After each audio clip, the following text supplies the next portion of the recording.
जय माता रानी के सभी मित्रों को। दोस्तों याद रखिएगा, आप मंत्र सिद्ध कर लेते हैं या कोई काम करते हैं या कोई भी चीज़ करते हैं तो उसे कंटिन्यू रखना पड़ता है, ठीक है ना। तो कभी यदि आपने कोई मंत्र सिद्ध किया है, यदि आपने कोई साधना की है या कोई संकल्प पूरा किया है आपने, तो उसको उसकी शक्ति को बना के रखना बहुत ज़रूरी होता है। ये उसी तरह से होता है जैसे बॉडी बिल्डिंग में पहलवान ने शरीर तो बना लिया अपना, ठीक है ना, बहुत तगड़ा शरीर बना लिया। लेकिन अगर शरीर बनने के बाद वो व्यायाम एकदम से छोड़ देता है अपने, तो उसका शरीर फिर से थुल-थुल हो जाएगा, निढाल हो जाएगा, ठीक है ना? मोटा हो जाएगा, उसमें ताकत नहीं रहेगी। तो इसी तरह से साधना क्षेत्र होता है। इसमें यदि हमने कोई चीज़ कर ली है, तो उसका हमें नियम से उसका एक टाइम टेबल बनाना चाहिए। उसके हिसाब से उसका थोड़ा-सा जाप या उसका पाठ हमें निरंतर करते रहना चाहिए, ता ताकि हमने जो चीज़ की है उसमें ऊर्जा बनी रहे। लोग बाग क्या करते हैं मालूम है? लोगों ने एक आध माला, किसी मंत्र को एक आध 2 माला या 11 माला या 21 माला रोज़ की, उन्होंने 21-22 दिन की साधना की और उसके बाद उन्होंने साधना में मतलब जो पूरी होने के बाद उन्होंने उसको वहीं पर रोक दिया या छोड़ दिया या फिर बहुत कम कभी-कभार अपने माला या मंत्र किया उसका। तो ये नहीं होता है, ध्यान रखिएगा। यदि आपने कोई चीज़ की है, यदि आपने कोई साधना की है या कोई उसमें सफलता मिली है आपको या सफल हो गई या फिर आपने पूरी कर ली है, तो उसमें उसकी ऊर्जा को बनाए रखना बहुत अनिवार्य होता है और बहुत ज़रूरी होता है।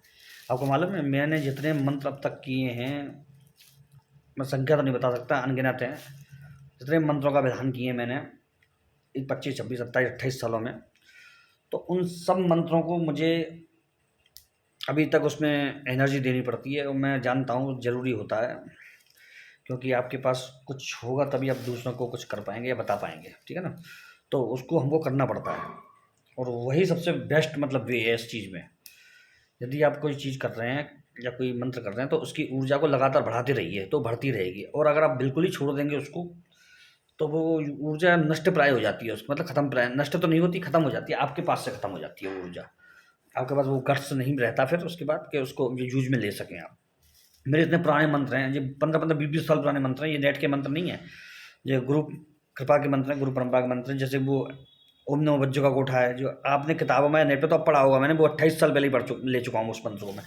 ए हनुमान 12 बरस का जवान है, वो भी मैं 25 साल 26 साल पहले ले चुका हूँ और उस वो तो मैंने किताब में भी एकदम बहुत अच्छे एक तंत्र विधा विशारद हैं, तो उनकी किताब से मैंने पढ़ा था, फिर मुझे गुरु ने भी दिया था वो मंत्र, ठीक है ना। और कई गुरु परंपरा के मंत्र ऐसे हैं जो आत्मरक्षार्थ होते हैं या पलट के होते हैं, वो मैं दे नहीं पाया यहाँ पे कभी यूट्यूब पे, वो बंधन है हमें, अगर नहीं दे पाएंगे हम लोग, ठीक है ना।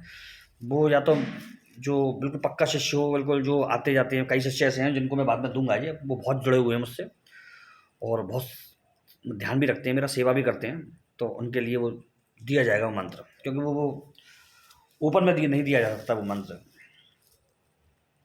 क्योंकि कई लोग तो ऐसे होते हैं 4 दिन उनको जानकारी में हुए वो वही मंत्र मांगने लग जाते हैं, तो वो नहीं हो सकता है ना। तो वो सब चीज़ें आपको एक बहुत सुंदर लक्ष्मी प्राप्ति का प्रयोग दे रहा हूँ अभी 1 मिनट के अंदर, ठीक है ना, तो आप उसे करें। दोस्तों इसको लक्ष्मी का कनक धारा मंत्र कहते हैं और ये बहुत चमत्कारी मंत्र है और बहुत शॉर्ट विधान है इसका, इसमें कोई आपको दिक्कत नहीं है, कोई चीज़ आपका ज़्यादा करने की जरूरत नहीं है इसमें आपको।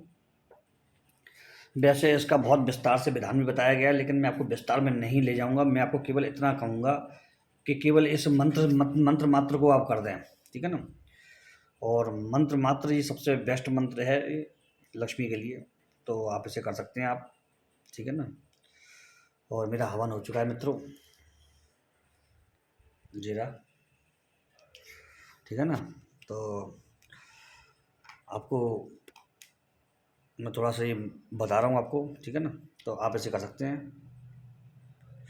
और मंत्र है ओम ह्रीम श्रीम कनक धाराय श्रीम ह्रीम नमः।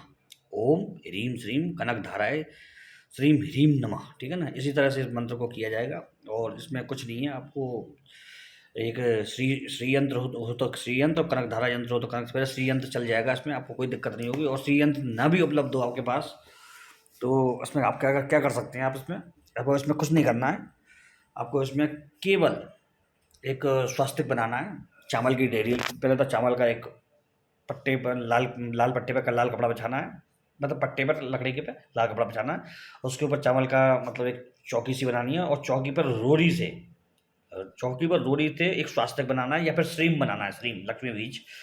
और वो बनाने के बाद उसी का पूजन करना है धूप दीप नैवेद्य अक्षत से, ठीक है ना। और पूजन करने के बाद पूर्व आपका आपका मुंह होगा या तो पूर्व में या पश्चिम में, ध्यान रखिएगा, और उत्तर दक्षिण नहीं होगी इसमें बिल्कुल भी। और इसका करने के बाद पहले गणेश जी का थोड़ा सा अगर आप करना चाहें तो ओम श्रीम गणपति ओम गम गणपति नमः कर सकते हैं आप, ठीक है ना। उसके बाद इस मंत्र को करना है आपको, ठीक है ना। तो इस मंत्र को करने के बाद आपको बहुत अच्छे परिणाम दिखेंगे, और ये बहुत सौम्य, सिंपल और तेज मंत्र है, ठीक है ना। कनक धारा के ज़्यादातर मंत्र होते हैं वो तेज होते हैं, कनक सोना लक्ष्मी। तो इसमें गलती पे किसी प्रकार का कोई वो नहीं है, परेशानी नहीं होती है इसमें, क्योंकि महासौम्य मंत्रों में आता है। ये आप इसे करिए, आपको मज़ा आएगा। आपको इसमें कोई सुरक्षा घेरा नहीं है, इसमें कोई बंधन नहीं है। आप चाहे जैसे कर सकते हैं, आप चाहे जिस परिस्थिति में कर सकते हैं इसको। थोड़ा सा हाथ पैर शुद्ध हो जाएं, आप उससे करें आप, ठीक है। जय माता रानी की, जय माँ भवानी।